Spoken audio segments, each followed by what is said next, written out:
Welcome back to girls expect too. இந்த வீடியோவில் நம்ம பார்த்தீங்கன்னா ஜீ தமிழ் சீரியல்ஸோட வீக் லெவல் டிஆர் ரேட்டிங் தான் ஷேர் பண்ண போகிறோம். இந்த வீக் லெவல் டிஆர் ரேட்டிங் அப்படின்னு பார்க்கும்போது ஒன்லி அர்பன் ரேட்டிங்.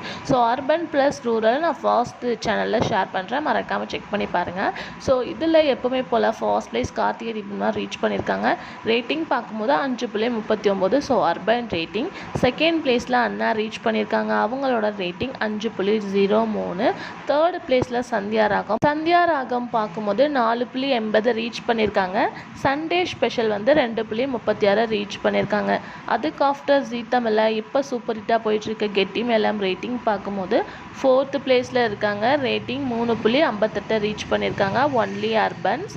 அதுக்கு ஆஃப்டர் பார்க்கும்போது 5th பிளேஸில் வீரா இருக்காங்க, அவங்களோட ரேட்டிங் 3.41 ரீச் பண்ணியிருக்காங்க. இதுதான் ஜீ தமிழோட urban rating. So top 5 serial Karthigai Deepam, அண்ணா, சந்தியா ராகம், கெட்டி மேளம், வீரா. ஸோ இப்போ ரீசெண்டாக வந்த ராமன் தேடிய சீதை. ஸோ ரேட்டிங் என்ன அப்படின்னு சொல்லிட்டு பார்க்கும்போது வந்து 1.47 ஃபர்ஸ்ட் டைம், அதாவது ஃபர்ஸ்ட் லான்ச்சில் வந்து ரேட்டிங்ஸ் கொடுத்துருக்காங்க. இனிமேல் இன்க்ரீஸ் ஆகும் அப்படின்னு சொல்லிட்டு நான் கெஸ் பண்ணியிருக்கேன். ஸோ வெயிட் பண்ணி பார்க்கலாம். ஆல்ரெடி வந்து ராமன் தேடிய சீதை சீரியல் ஆக்டர்ஸோட ரியல் நேம் ஷேர் பண்ணியிருக்கேன் ஃபர்ஸ்ட் சேனலில், மறக்காமல் விசிட் பண்ணி பாருங்கள். இன்ட்ரெஸ்டிங்கான அப்டேட்க்கு சேனலை சப்ஸ்கிரைப் பண்ணிக்கோங்க.